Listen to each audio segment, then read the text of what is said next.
សួស្តីអ្នកគ្នាថ្ងៃនេះខ្ញុំមកបង្ហាញពីរបៀបផុស reel ច្រើនក្នុងពេលតែមួយហើយយើង add ចូល playlist តែមួយក្នុងពេលតែមួយតែម្ដងអញ្ចឹងណាបងប្អូនវីដេអូនេះគឺសំខាន់សម្រាប់បងប្អូនដែលរលួយតាម Facebook តាមរយៈវីដេអូខ្លីផុស reel ណាផុស reel វីដេអូ reel អញ្ចឹងណាអញ្ចឹងនៅពេលដែលយើងផុសម្ដងយើងចង់ផុសម្ដង10ក៏បានហើយយើងនឹង add ចូល playlist ក្នុងពេលតែមួយយើងមិនចាំបាច់ add reel ម្ដង1ម្ដង2ហើយយើងចូលទៅ add playlist ទៀតអញ្ចឹងវាពិបាកវាស៊ីពេលអញ្ចឹងណាអូខេអញ្ចឹងជាដំបូងបងប្អូនគ្នាចូលមកកាន់ Facebook ទាំងអស់គ្នាមកអញ្ចឹង Facebook អ្នកនរគ្នាត្រូវតែ log in ចូលនៅក្នុងកុំព្យូទ័រក្នុង Google Chrome អញ្ចឹងដូចរបស់ខ្ញុំចេះ Facebook page របស់ខ្ញុំ log in ចូលមកកាន់ Google Chrome អញ្ចឹងខ្ញុំឧទាហរណ៍មួយឲ្យបងប្អូនគ្នាមើលសិនអាហ្នឹង Facebook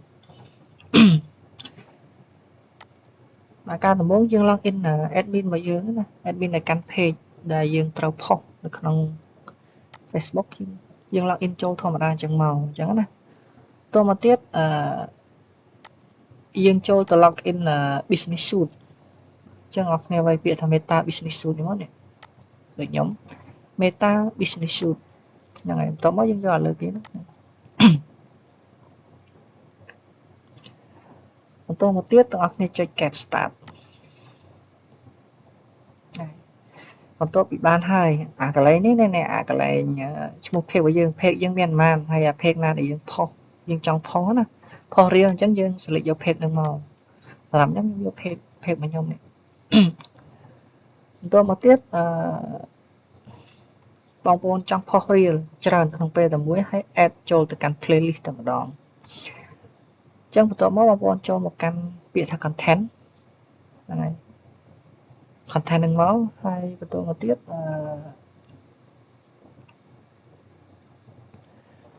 យើងយកពាក្យអាកន្លែង create post នេះ create post នេះមានសញ្ញាស្រួចចុះក្រោមមកមួយហ្នឹង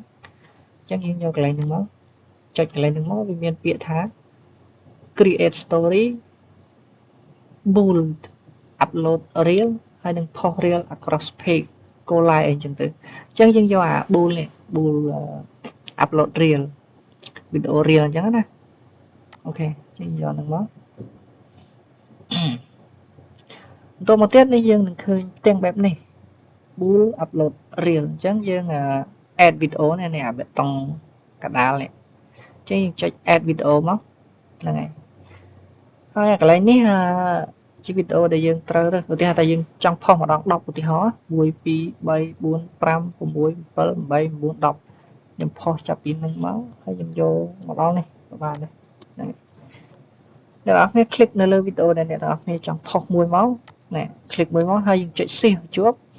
ហើយយើងនឹង select យកវីដេអូណាដែលយើងចង់ផុសអញ្ចឹងណាវីដេអូណាខ្លះដែលយើងចង់ផុសអញ្ចឹងនៅពេលដែលយើងចុច save ហើយនេះខ្ញុំចុចអាចុងនេះអញ្ចឹងមានន័យថាខ្ញុំយកពីអាចចាប់ពីពេលនេះមកដល់កន្លែងនេះខ្ញុំយកកន្លែងនេះអញ្ចឹងពេលខ្ញុំចុច C ឲ្យជាប់ហើយខ្ញុំ click មួយអញ្ចឹងវានឹង select ទាំងអស់មានន័យថាចន្លោះដែលយើងដាក់មកនេះហើយនឹងយើង shift យើងចុច shift នៅកន្លែងហ្នឹងកន្លែងចុងហ្នឹងយើងនឹង select យកទាំងអស់ប៉ុន្តែក្នុងករណីដែលបងប្អូនចង់ជ្រើសរើសមួយបើយើងចុចអញ្ចឹងហើយយើងចុច shift មកកន្លែងនេះវាមកទាំងអស់អញ្ចឹងយើងអាវីដេអូខ្លះយើងអត់ចង់បានអញ្ចឹងក្នុងករណីដែលយើងចង់បានវីដេអូចន្លោះមួយឧទាហរណ៍ខ្ញុំចង់បានអានេះមួយតែខ្ញុំចង់បាននេះមួយហើយខ្ញុំចុច control ឲ្យជាប់ control នៅលើ keyboard ណាចុច control ឲ្យជាប់ហើយយើង select មកយើងចង់បានវីដេអូណាដែលវីដេអូនេះវីដេអូនេះវីដេអូនេះវីដេអូនេះវីដេអូនេះនេះឃើញទេស្រួលអានេះសម្រាប់បងប្អូនដែលគាត់អត់ចង់ផុសទៅលេខរៀងជួនកាលវីដេអូខ្លះចង់បានចន្លោះមួយអញ្ចឹងណាអញ្ចឹងបន្ទាប់យើងចុចប៉ុណ្ណឹងហើយចុចពាក្យថា open នេះមកនេះ open ក្រោមមកអូខេនឹងវានឹងរងចាំឲ្យវាដើរអស់សិនទៅនេះឥឡូវនេះវីដេអូរបស់ខ្ញុំ check អស់ហើយវាអត់មានជប់ copyright អីទេហើយវាដើរពេញអស់ហើយអញ្ចឹងតមកទៀតបងប្អូនចុចញ៉ាកន្លែងនេះអាកន្លែង thumbnail thumbnail នេះ click អានឹងមកហ្នឹងហើយតទៅមកទៀតអ្នកនរគ្នានឹងឃើញពាក្យថា playlist មួយអញ្ចឹងអ្នកនរគ្នាចុច add playlist មកហើយយើងគ្រីសយកកន្លែងវងមូលមានន័យថាយើងនឹង add video របស់យើងទាំងអស់នេះចូលទៅក្នុងអា playlist ជីវិតកូនស្រីលុយលាក់នេះប៉ុន្តែបងប្អូនមាន playlist ច្រើនអញ្ចឹងវាមានបើបងប្អូនមាន playlist 4 5 6 7ច្រើនអញ្ចឹងណាអញ្ចឹងវានឹងចាញ់ច្រើនអញ្ចឹងបងប្អូនអាចរើសយកមួយណាក៏បានដែរស្នាញ់បងប្អូនអាស្រ័យទៅលើវីដេអូហើយនឹងចំណងជើង playlist របស់បងប្អូនអញ្ចឹងណាអាបេតុង clear នេះកុំចុចណាតែចុច clear គឺនឹងទៅអស់ហើយអញ្ចឹងយើងកុំចុចយើង click តែកន្លែងកណ្ដាលនេះមកយើងដាក់មកនៅកន្លែងផ្សេងមកហើយadd custom label ដូចជាអត់ចាំបាច់អីទេតមកទៀតអានេះកន្លែងដាក់ចំណងជើង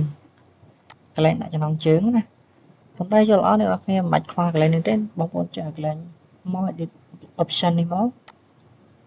ហ្នឹងហើយនេះអាកន្លែងនេះយើង copy ចំណងជើងនេះអាកន្លែង video របស់យើងនេះមានកូនស្រីលួចលាក់នេះអញ្ចឹងអ្នកនរគ្នាចុចclick 3ដងចុចឲ្យញាប់ចុចលើ mouse 3ដងហើយបងប្អូន copy ហើយ paste នៅកន្លែងនេះវិញមកហ្នឹងហើយយើងលុបអាកន្ទុយ .mp4 នេះចោលតមកទៀតយើងទៅជ្រើសរើសយក thumbnail របស់រឿងរបស់យើងអញ្ចឹងណាហ្នឹងហើយអូខេបងប្អូនទុកនៅណាបងប្អូន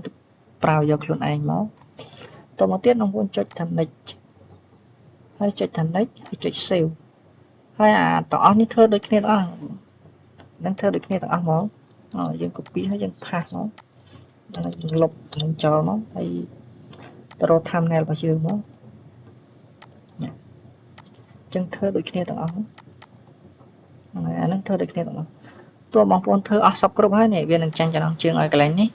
ហើយ thumbnail អូខេហើយយើងចុច public អញ្ចឹងជាការស្រេចហើយ reel របស់យើងគឺផុសតែម្ដងបានច្រើនវីដេអូហើយវាអាចចូល playlist auto ទៀតអញ្ចឹងវាងាយស្រួលសម្រាប់បងប្អូនដែលរលួយតាមរយៈវីដេអូ reel អញ្ចឹងណាអូខេវីដេអូខ្ញុំមានតែប៉ុណ្្នឹងអរគុណសម្រាប់ការតាមដានហើយកុំភ្លេចជួយ follow channel ខ្ញុំម្នាក់មួយផងដើម្បីតាមដាននិងបង្កើតវីដេអូថ្មីៗជូនបងប្អូនទៀតអរគុណច្រើន